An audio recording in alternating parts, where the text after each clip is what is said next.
So I decided to do texture on the face because I did make an adjustment on this nose, and now I'm going back to my original concept or idea, which was I was going to leave some texture on the face.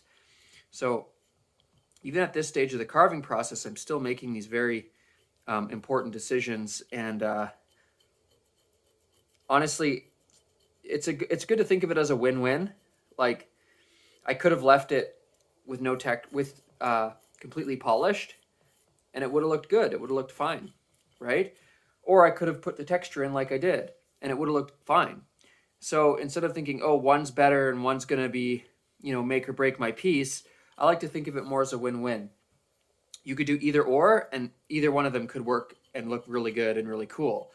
And it's just a way of not being so tied to the decisions that you're making, like they're do or die, or they're going to be, make or break your piece or something. So take everything with sort of a grain of salt. Have a little bit of ease when you're making a decision. Don't be so precious. And yeah, just go for it, right? And then when you're done this one, you can try again and do another one. I find that's the best way to get over a piece of art, is to start another piece, because then suddenly your attention is on the new piece and you stop thinking about the old piece.